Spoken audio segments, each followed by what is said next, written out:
Samsung Galaxy Z Fold 7 with next-gen Galaxy AI. Visit your nearest Samsung stores. Indian Princess, the exclusive store for women. Fashion stars from rupees 399 only. Visit your nearest store today. சேரா home junction, Sundarapuram, Coimbatore. சேர்ந்து வாங்க, சேராவுக்கு வாங்க.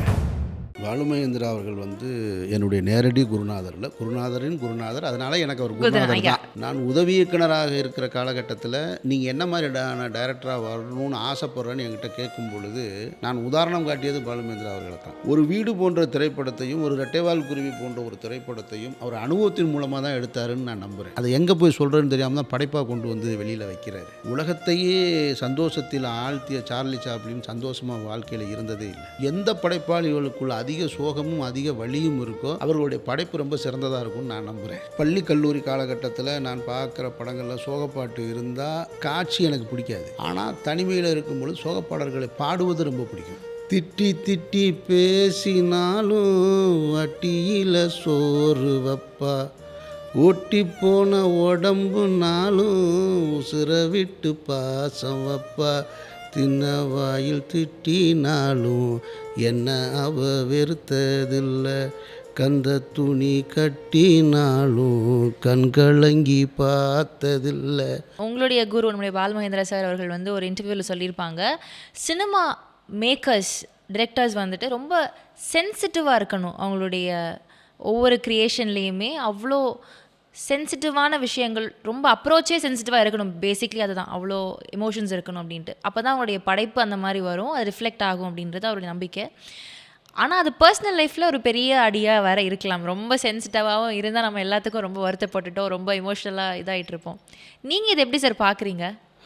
பாலுமகேந்திரா அவர்கள் என்னுடைய நேரடி குருநாதர் இல்லை, குருநாதரின் குருநாதர். அதனால் எனக்கு அவர் குருநாதர் தான். ஓகே, அவர் குருநாதர் தான் எனக்கு.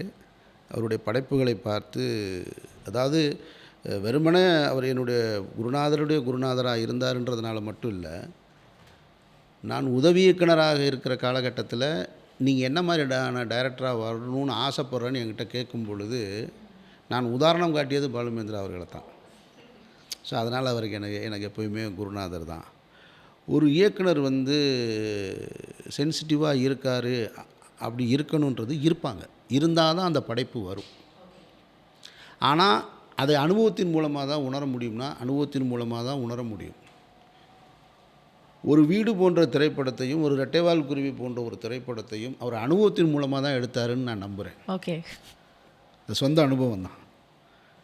அந்த இதை ஒரு அவர் இயக்குனராக ஒரு எழுத்தாளராக அதை எங்கே போய் சொல்கிறேன்னு தெரியாமல் தான் படைப்பாக கொண்டு வந்து வெளியில் வைக்கிறாரு. எல்லா படைப்பாளிகளுமே சந்தோஷமாக இருப்பாங்கன்னு நீங்கள் சொல்ல முடியாது. உலகத்தையே சந்தோஷத்தில் ஆழ்த்திய சார்லி சாப்ளின் சந்தோஷமாக வாழ்க்கையில் இருந்ததே இல்லை. அவர் வாழ்க்கை முழுக்க சோகம்தான். ஸோ அதனால் எல்லா படைப்பாளிகளுக்குள்ளேயும் எந்த படைப்பாளிகளுக்குள்ள அதிக சோகமும் அதிக வலியும் இருக்கோ அவர்களுடைய படைப்பு ரொம்ப சிறந்ததாக இருக்கும்னு நான் நம்புகிறேன். அண்ட் இன்னொரு விஷயம் என்னென்னா, நம்ம அமீர் சார் பற்றி நிறைய கேள்விப்பட்டதில் ஒன்று முன்கோபம் கொஞ்சம் ஜாஸ்தியாக இருக்கும் சாருக்கு அப்படின்னு. நிஜமாவா? நான் இப்போ இவ்வளோ நேரம் பேச ரொம்ப ரொம்ப சாந்தியாக ரொம்ப கம்போஸ்டாக பேசுகிறீங்க. நீங்கள் என்ன விதைக்கிறீங்களோ அதனால் எடுக்க முடியும். நீங்கள் அன்பாக பேசும் பொழுது நானும் அன்பாக தான் சொல்ல முடியும். நீங்கள் அதிகாரத்தை என் மீது செலுத்த நினைக்கும் போது அதிலிருந்து நான் விடுபடுறதுக்கு நான் என்னுடைய முயற்சி எடுப்பேன். நீங்கள் அதற்கு அடுத்த கட்டத்தை நோக்கி போகும்போது நான் அதுக்கு மேலே எடுத்தால் தானே ஜெயிக்க முடியும். கண்டிப்பாக. அப்போ கோபம் என்பது முதல்ல உண்மையாக இருக்கிறவங்களுக்கு ஒரு உண்மைன்றது கிடையாது, திருத்தமாக ஒரு வேலையை செய்யணும்னு நினைக்கிறவங்களுக்கு கோபம் வரும். நான் உண்மையாக இருக்கிறேன்றதை விட ஒரு வேலையை திருத்தமாக செய்யணும்னு நினைப்பேன். அது இப்போ நான் வெறுமனே இங்கே உட்காந்துட்டு இன்டர்வியூ மட்டும் கொடுக்கணுன்னா இவர் ஏசி ஆஃப் பண்ணுறதை நான் கவனிக்க வேண்டிய அவசியமே கிடையாது. எனக்கு தெரியும் ஒரு ஏசி ஆஃப் பண்ணார்னா இவ்வளோ நேரம் நான் போய்கிட்டு இருந்த ஃப்ளோவே போயிருக்காது. நான் இப்படி கையை வச்சு இப்படி தொடச்சிக்கிட்டே இருந்திருக்கேன். அப்போ இந்த இன்டர்வியூ நல்லா இருக்காது. ஆமாம். அப்போ ஒரு விஷயத்தை திருத்தமாக செய்யணும்னு நான் நினைக்கிறேன். அது என்னுடைய பழக்கம், என்னுடைய பழக்க வழக்கத்தில் இருக்கிறது. அப்போ கோபம் வரும், இதை ஏன் சரியாக செய்யலைன்னு. என்னை அறியாமல் நான் நடந்து போய்கிட்டு இருக்கும்போது அந்த மிதியடி இருக்குது பாருங்கள், அது கிராஸாக இருந்துச்சுன்னா காலை வச்சு அப்படின்னு சரி பண்ணிட்டு போவேன். இப்போ கூட உங்கள் டாய்லெட்டுக்கு உள்ளே போய் அப்படின்னு அதை சரி பண்ணிட்டு தான் வந்தேன் நான். அது என்னை அறியாமல் என் கால் போகும். அது எனக்குள்ளே இருக்கிற கேரக்டர். அது அப்போ கோபம் வரும். நான் சரி பண்ணிவிட்டு வந்ததுக்கப்புறம் அவர் போய் திரும்ப அதை அப்படின்னு விலக்கி விட்டு வந்தார்னு வச்சுங்க, இப்போ தானே ஒழுங்காக இருந்துச்சு. அப்போ நல்லா இருக்கிறத திருப்பி எடுத்து விடுறதுக்கு நீங்கள் எதுக்கு அந்த கோபம் தான். அப்போது இது எல்லா இடத்துலையும் வரும். அப்போது ஒரு டைரக்டராக ஒரு 150 பேரை 200 பேரை வச்சு வேலை வாங்கும் பொழுது நம்ம சரியாக செய்யணும்னு நினைக்கும் போது யாரோ செய்கிற தவறு இருக்கு இல்லையா? இப்போ என்னுடைய உதவி இயக்குனர் இருக்கார், ஒரு செட்டில் ஒரு இடத்த நான் சரி பண்ணணும்னு நினைக்கிறேன். நேரப்போ இங்கேருந்து ஒரு லேசர் லைட்டு போட்டு காமிக்கிறேன், உன்னோட வலது கை பக்கத்தில் இருக்கிற அந்த அந்த ப்ராப்பர்ட்டி எடுத்து அப்படி வை அப்படின்னா, அவன் இவ்வளவும் சொன்னதுக்கப்புறம் அந்த ப்ராப்பர்ட்டின்னு சொல்லலை, வலது கை பக்கம்னு சொல்கிறோம். வலது கை பக்கம் இருக்க ப்ராப்பர்ட்டியை வைஞ்சுமோ அவன் இடது கை பக்கம் எடுத்து வச்சான்னு வச்சுக்கோங்க. அப்போ அவன்கிட்ட நீங்கள் எப்படி வெளிப்படுத்துவீங்க? என்ன தம்பி நீ அவ்வளோ அண்ணன் அவ்வளோதான் சொன்னேன் நான், நீ வலது கையில் எடுக்காமல் இடது கை எடுத்துட்டியா ராஜா அப்படின்னு ஒரு ஷூட்டிங் ஸ்பாட்டில் உட்காந்து பேசிகிட்டு இருக்க முடியுமா? அந்த கோபம் வந்து அவன் மேலே உள்ள கோபம் இல்லை, அந்த செயலின் மேலே உள்ள கோபம் அந்த நேரத்துக்கானது. ஏன்னா ஷூட்டிங் ஸ்பாட் என்பது ஒவ்வொரு மணி துளிகளையும் காசு கொடுத்துக்கிட்டே இருக்கணும். 8 மணி நேரம் கால் சீட்னா 8 மணி நேரத்துக்குள்ளே முடிக்கணும். என்னுடைய கோபம் எல்லாமே ஷூட்டிங் டைமில் மட்டும்தான். பேக்கப்னு சொல்லிட்டா யார் முகத்தையும் பார்க்க மாட்டேன், நான் பாட்டு போயிடுவேன், நான் விறுவிறுன்னு வண்டி ஏறி போயிடுவேன். அப்படி ஒரு ஆளாக இவ்வளோ நேரம் பார்த்து அந்நியனா இவன்னு தெரியும், நான் பாட்டுக்கு அமைதியாக போய் வண்டியில் ஏறிடுவேன். திரும்ப மறுநாள் காலையில் தான் வரும். அப்போ அதையெல்லாம் நம்ம பெருசாக எடுத்துக்க வேண்டியதில்லைன்னு நினைக்கிறேன் நான். அந்த கோபத்தில் நியாயம் இருக்கான்னு தான். என் மேலே யார் கோவப்பட்டாலும் நான் தான் பார்ப்பேன். நான் பாலா என் மீது கோவப்படும் போதெல்லாமே எதுக்கு இப்படி கோவப்படுறாங்கும் போது நான் இயக்குனர் ஆன உடனே நான் உணர்ந்துட்டேன். அது அந்த கோபத்தில் எல்லாமே வந்து ஒரு நியாயம் இருந்ததுன்னு.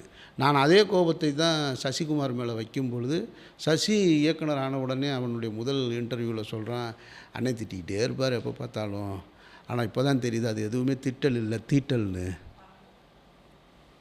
அப்போ நீங்கள் அந்த இடத்துக்கு போனால் தான் உணர முடியும். கண்டிப்பாக.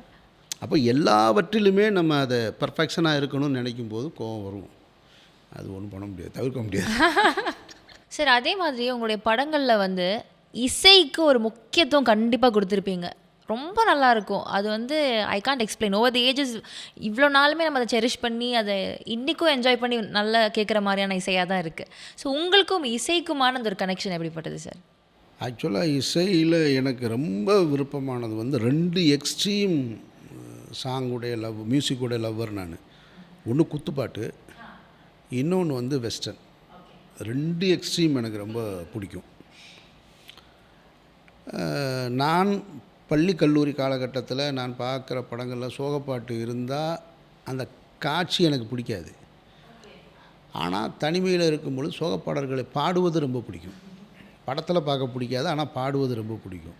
தத்துவார்த்த வரிகள் உள்ள பாடல்களை பாடுவது, சிச்சுவேஷன் சாங்காக, அது ஃப்ரெண்ட்ஸ்கிட்ட கேலி பண்ணுவதாக இருக்கட்டும், வீட்டுக்குள்ளே பேசும்போதாக இருக்கட்டும், வீட்டுக்குள்ளே ஒரு சின்ன சண்டை அப்படின்னு வந்துட்டால் கூட அப்படியே கிராஸ் பண்ணும்போது அண்ணன் என்ன தம்பி என்ன சொந்தம் என்ன அப்படின்ட்டு இதெல்லாம் இருக்கும்.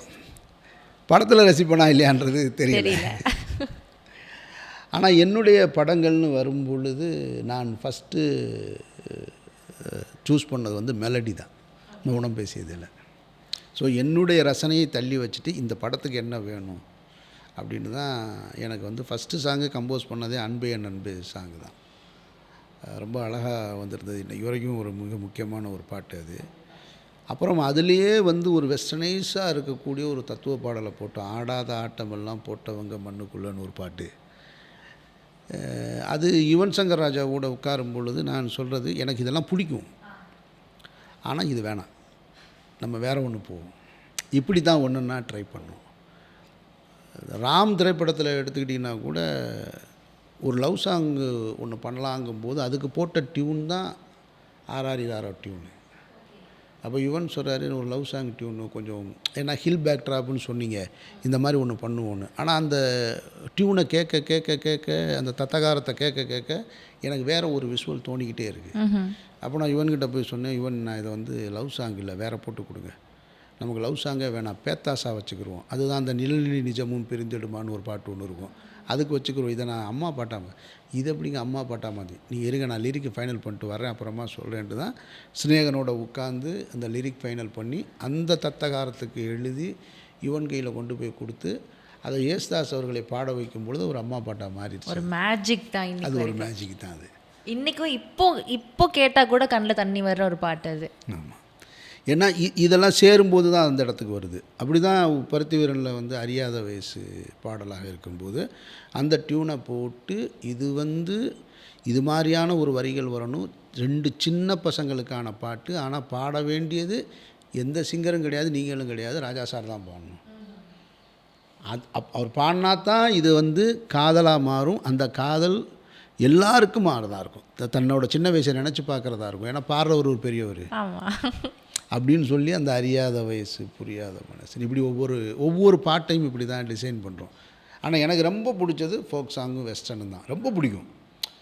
இப்போது உதாரணத்துக்கு சொல்லணும்னா எனக்கு இந்த சவுண்டாக வந்து இப்போது இது இருக்கு இல்லையா, ஜெயிலரில் இருக்கு இல்லையா, அலப்புற கிளப்புறோம், இந்த சவுண்டு எனக்கு ரொம்ப பிடிச்சிருக்கு. ஆனால் இப்போ என் படத்தில் இருக்குமான்னா இருக்காது. அப்போ ஃபோக் எனக்கு பிடிக்கும். அப்போ ஃபோக் எனக்கு பிடிக்கும். ஃபோக் வைக்கிறதுக்கு மௌனம் பேசியதுலேயும் ராமுலையும் இடமே இல்லை.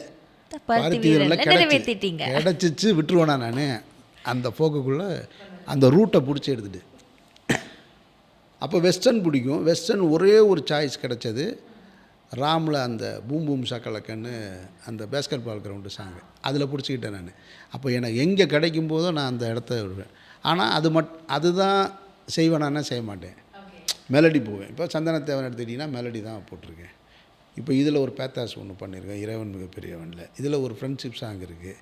ஃபோக்கும் இல்லை, வெஸ்டர்னும் இல்லை. ஓகே சார், ஆக்சுவலி நாங்கள் பேசுகிறப்போ தெரியுது நல்ல ஒரு மியூசிக் நாலேஜ் உங்களுக்கு இன்ஃபேக்ட் இருக்குது. அப்படிலாம் ஒன்று நிஜமாவே நல்ல உங்களுக்கு அதில் ஞானம் இருந்தனால தான் நீங்கள் இப்போது காதல் பாட்டை ஒன்று கொடுக்குறாங்க யுவன், அதை நீங்கள் வந்து அம்மா பாட்டாக மாற்றுங்க, அதுக்கேற்ற மாதிரி வரிகள் கொடுக்குறேன் அப்படின்னு நீங்கள் ஒரு கம்போஸ் பண்ணி இன்றைக்கி ஒன்று பண்ணியிருக்கீங்கல்ல சார், அதோடைய விதை ஒன்று போட்டிருக்கீங்கல்ல, அது கண்டிப்பாக நாலேஜ் தான் வரும் நம்புறேன். நாலேஜ்லாம் சொல்லாங்க, ஏதோ ஒரு இசை ஞானம் கொஞ்சம் இருக்குது சார் உங்களுக்கு, அது நீங்கள் டினை பண்ணிக்கலனால அதான் உண்மை. உடனே சரிகம பதனிலாம் பாட சொல்லிடாதீங்க. இல்லை சரிகம பதனி பாட சொல்ல மாட்டேன். நீங்கள் ஒரு வரி பாடப்போ ரொம்ப நல்லா இருந்துச்சு கேட்குறதுக்கு. ஏதாவது ஒரு பாட்டு நான் அடிக்கடி இந்த பாட்டு நான் கேட்பேன், மனசுக்குள்ளே இந்த பாட்டு ஓடும் அப்படின்னு ஏதாவது ஒரு பாட்டு இருக்கா சார்? எவ்வளோ பாட்டு இருக்குது. பாடல்கள் வந்து ராஜா சாருடைய பாடல்கள் ரொம்ப பிடிச்ச என்றைக்குமே வந்து என் மனசில் விட்டு நீங்காத ஒரு ஸ்பெஷல் சாங் அப்படின்னு இளையராஜா சாரோட ஒரு பாட்டுனா அது என்ன சார் பாட்டு?